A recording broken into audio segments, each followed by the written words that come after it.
Hello everybody, and welcome back to the channel for this week's weekly safety recap.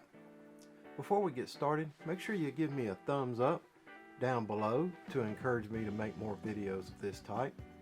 Also, subscribe to my YouTube channel where you will find additional videos of this nature, toolbox safety topic videos, and leadership training videos. Well, let's get right into it. This past week I had the opportunity to visit 8 sites, and as usual, everything looked good for the most part. There were a few items of note, and I will cover them, but first I'd like to talk about a meeting I had this past week. I asked for a meeting with, in my opinion, the division manager of the most safety conscious and successful division of all the divisions I work with. I will not say who the individual is, for I find him a humble person, and I did not ask his permission to identify him. But I feel compelled to share his insights on what he thinks makes his organization successful. In our conversation, I sensed 2 critical aspects of his success.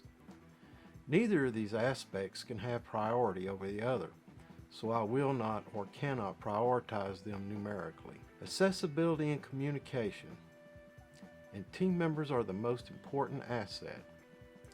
Now, the following commentary is my takeaway or opinion from the meeting, and I did not prioritize the areas I just talked about.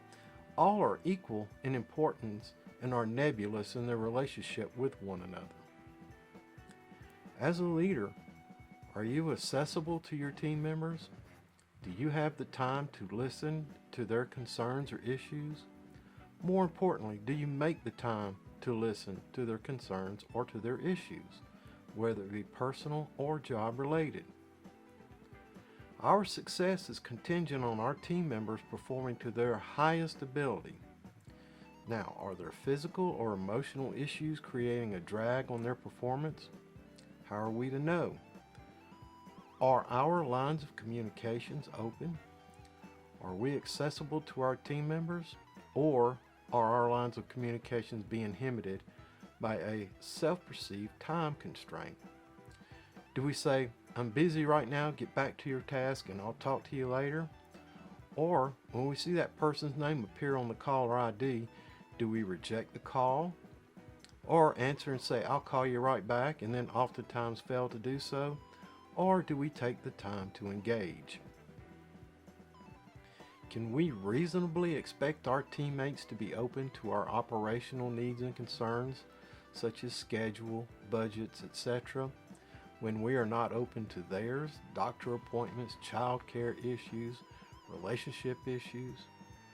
Can we reasonably expect our teammates to be open to hazard recognition and training when there exists a disconnect in the relationship between the leaders and the team members?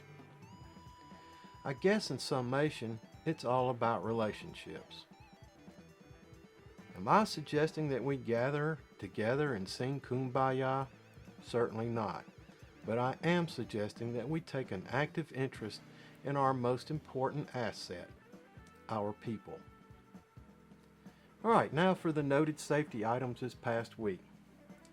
PPE. We cover this on a regular basis, and it is so important.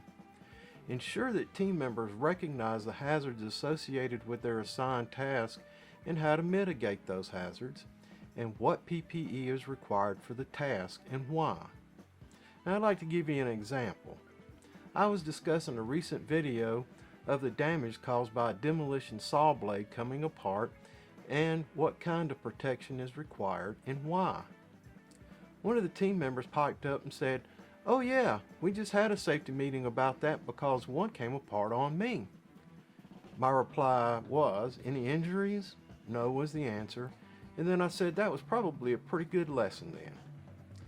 During my walkthrough on the same job, I heard the sound of a demolition saw, saw sparks flying out of the doorway, and as I entered the area, the employee with whom I'd had this discussion with was putting down a demolition saw. and to my surprise, he did not have face protection, eye protection, or hearing protection. I was flabbergasted to say the least. I stopped work, called all team members together for a training session, and notified the entire chain of command for that individual. I found the actions to be a total disregard for safety. Now, there are two camps surrounding safety: the I don't know and I don't care. The I don't know camp can be easily dealt with through training, but there is no place for the I don't care. Next, let's talk about equipment inspections. We talk about it regularly. Equipment is to be inspected daily prior to operation. Inspections are to be documented. Witnesses won't work. He saw me service the equipment. He saw me service the equipment. It will not work. It must be documented in the eyes of OSHA, or it did not happen. Inspect your equipment and make sure that inspection is documented. Next, silica dust. Whenever the potential for respirable silica dust exists, there must be a silica exposure control plan, and the plan must be adhered to. Which section does your task fall under? Table 1 or Section 2? It is important to understand the difference. OSHA is on the hunt in this arena. Respirable silica dust exposure prevention is important to OSHA, it's important to your employer, and it should be important to you. Review the silica dust standard as necessary and contact your safety department with additional questions or concerns. Let's talk a little bit about fall protection. Ensure that team members are trained in fall protection.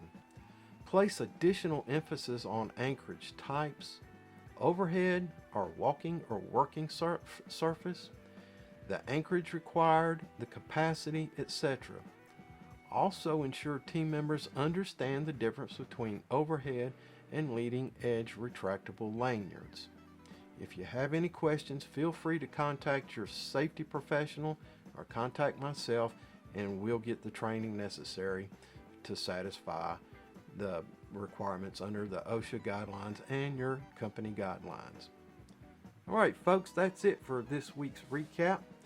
Thanks for watching, and remember, give me a thumbs up down below to encourage me to make more videos of this type. Also, subscribe to my YouTube channel where you will find additional videos of this nature, along with toolbox safety topic videos and leadership training videos. And until we see each other again, take care of yourself, because you're number one. Look out for your co-workers and help ensure their safety. Have a grateful day, and I will see you in the field.